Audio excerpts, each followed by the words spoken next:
Well, that was an ass kicking like we've never seen before. Texans win 45-14. Obviously, this stinks. This is painful. This sucks. Season is over. A lot of good memories this season. A lot to be proud of. A lot to hang your head on. But ultimately, when we boil down this game alone, the Browns lost 45-14. The defense failed this team in the first half, and the offense failed this team in the second half. And you put it together, and you lose by 31 points. So no one should be too surprised at the result when the defense was that bad in the first half, and the offense, mostly just the back-to-back pick sixes, which was a backbreaker, failed this team in the second half. The big takeaway I've got is if you're really looking to point a finger, and right now there's plenty of blame to go around when you lose 45-14. That's not on one person. That's not on one unit. But the one that's going to maybe keep me up the most at night is Greg Newsome and the Browns secondary. Like, they just had an awful day. Give credit to the Texans. They played well. They played very well. But it wasn't like Nico Collins was mossing guys, right? They were just wide open. I mean, if CJ Stroud does not overthrow that one pass, they would have lost 52-14. So, Texans receivers were in their own zip code all day. No one was within 5 yards of them. This was as basic as it gets in terms of a failed execution loss. This was not a coaching issue. This was not a poor game plan coming in. This was simply the Browns looked like an XFL team playing with an NFL team today. They just could not execute. Play call came in, couldn't get the job done. Time and time and time again on offense and defense. Like, blame goes around when you lose by 45-14. But the big one that sticks out to me was that first half. You're down by 10 at the half, so already you were going to need to mount a major postseason comeback. And why were you down by so much? Because the secondary was letting guys run wide open. Sure, the Joe Flacco pick sixes were not good. They ended this game, but the game, in my eyes, it might not have been over, but it was getting very close to that, right? I don't know if you say the reason why the Browns lost today was because Flacco threw 2 pick sixes. No, they lost because Texans receivers were just running by themselves. I mean, they were being guarded by Casper the Ghost. The offensive line, too, was atrocious. Like, the tackles were bad. Joe Flacco, and this is what I talked about all week leading up to this game, was you go back in time to Week 16 when Joe Flacco had all the time in the world because there was no pass rush. The pass rush came to play today for Houston. So give Houston a ton of credit for recognizing their shortcomings on Christmas Eve and going 180 today. And then pair that with the Browns' inability to execute basic plays, and that's why you have a 45-14 loss. So, I'll toss this question your way. Name a position the Browns have to address. I know a viewer of the channel, Jacob Kistner, talked about running back, and Jerome Ford took over from Nick Chubb in week 2. Him and Kareem Hunt did, I don't even want to say a solid job. Like, the touchdowns happened, there was no spark on the ground for the last 2 months of the season. They have got to figure out what to do at running back going into next year. Do you believe Nick Chubb can return to his old form? He's under contract for 1 more year. Do you want to run it back with Jerome Ford? I surely don't. Is there anyone in the draft? It's not a good draft for running backs this year. It's not.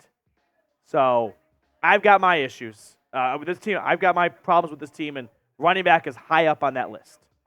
By the way, make sure to subscribe. We crossed 33,000 subscribers. It was the saddest subscriber milestone in YouTube history. So if you want more off-season coverage, off-season mode starts now. So subscribe.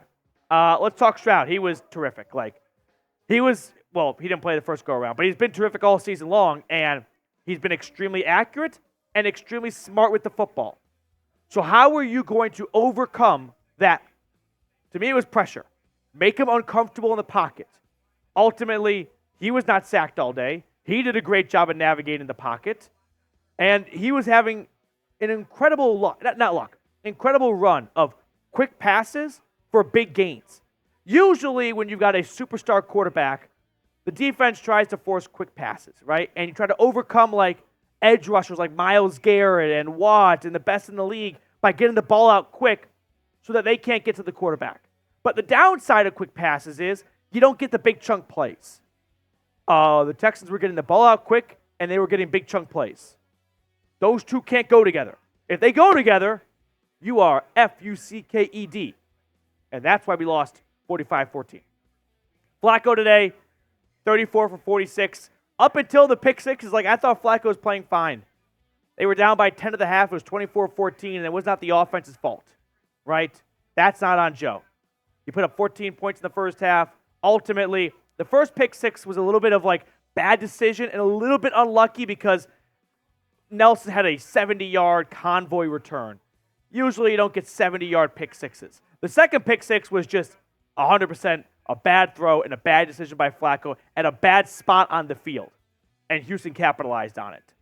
David Njoku was awesome.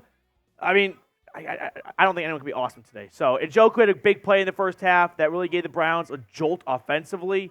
Harrison Bryant also, I guess, became best friend. Maybe they were like roommates, hotel mates. I don't know. But he had a nice day. And Amari Cooper, that heel was probably bothering him more than we wanted him to. And the Texans had a much better game plan for Coop today. He only had 4 grabs for 59 yards. Now, before we talk about what's next for the Browns, make sure to check out our awesome sponsor, PrizePicks. Thanks to PrizePicks, I had an absolute blast watching football all regular season. And I'm going to stay locked in on all these postseason games, right? Dolphins, Chiefs, Cowboys, Packers, Eagles, Bucks. And if you want to stay locked in on all these games, make sure you visit PrizePicks, where all you got to do is just download PrizePicks and then pick 2 to 6 players, pick more or less on their projected stats, and if you go 2 for 2, 3 for 3, 4 for 4, and so on and so forth, well, the more entries you make, the more potential winnings are out there for you. So download PrizePicks today. Here are my selections, by the way, for the weekend slate of games. I took the Goblin on all these, which means lower stat projections, easier to get to, but not as lucrative of a payout. I like the more on CD Lamb, just 69.5 receiving yards. I like the more on Jahmyr Gibbs, 39.5 rushing yards, and the more on Matthew Stafford at 224.5 passing yards. PrizePicks. Download that today. Go to prizepicks.com/CLNS and use code CLNS for a first-time deposit match up to $100. I put that link in the comments and description of today's video. PrizePicks. Daily fantasy sports made easy. Kareem Hunt had 8 carries for 26 yards, 2 total touchdowns. I mean, he really, in my eyes, he had 7 carries for 12 yards because he had that 14-yard run at the very end, which was meaningless. So 7 carries for 22 yards. That's kind of the story of the Browns' ground game in the last 7 or 8 weeks. 3 yards a pop. And that's just not going to cut it.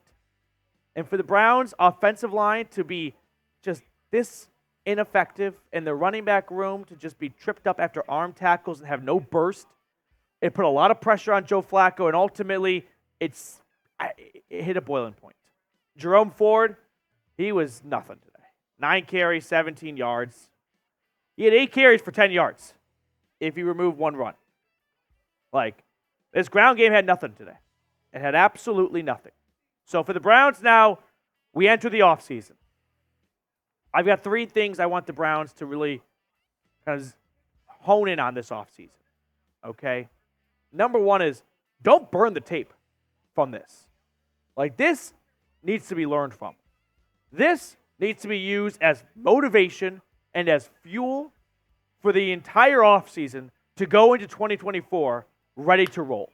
This is not a game where you go like, burn the tape, I never want to talk about that game again. You should rewatch this game, and you should learn from it because the Browns have a lot of learning to do from that game. Number 2, get healthy. They're going to get healthy, and I'm not going to chalk this game up to injuries, but like it was unfortunately very painfully evident in the second half of this game, not having your starting right tackle, your backup right tackle, your starting left tackle, your starting quarterback, and your starting running back out there really played a factor. So get healthy. It's not the reason why they lost today, but get healthy. And then number 3, figure out what you want to do to improve the ground game. Because whether Deshaun Watson, Joe Flacco, PJ Walker, DTR, Jeff Driscoll was in the game today, when you can't run the football at all in the postseason, you are asking superstar play from your quarterback. And that just isn't sustainable, right? Maybe one quarterback catches lightning in a bottle, and maybe it's you, but maybe it's not. Chances are it's not. So figure out if Nick Chubb's going to be back. Figure out how healthy he's going to be. Figure out what you want to do with Jerome Ford, whether you want to bring him back as the same RB2 kind of role or what. But the ground game and the offensive line, like Callahan, Stump Mitchell, they've got a lot of work cut out for them this offseason. So let's go. Describe the Browns season in one word. I know right now it hurts and it stings a lot. There were some great moments this year. The comeback in Baltimore, PJ Walker taking down the 49ers. And this team showed a lot of guts. It showed a lot of resilience. It showed a lot of fight. And did they get a lucky break along the way of a Jake Moody missed field goal? Maybe a little bit, but hey, who doesn't get a break or two throughout the season? But ultimately, they're going to be having a tougher schedule next year in terms of opponents, right? They got the Cowboys, they got the Chiefs, they got the Eagles, but they're also hopefully going to be healthier. And maybe that helps balance things out a little bit. That's going to do it for us on our post-game show today. Thank you. Not to make it about me, but I really appreciate everyone that's been hanging out with us all season long. Don't go anywhere because we're going to have plenty of off-season coverage, and I don't want you to miss a single thing.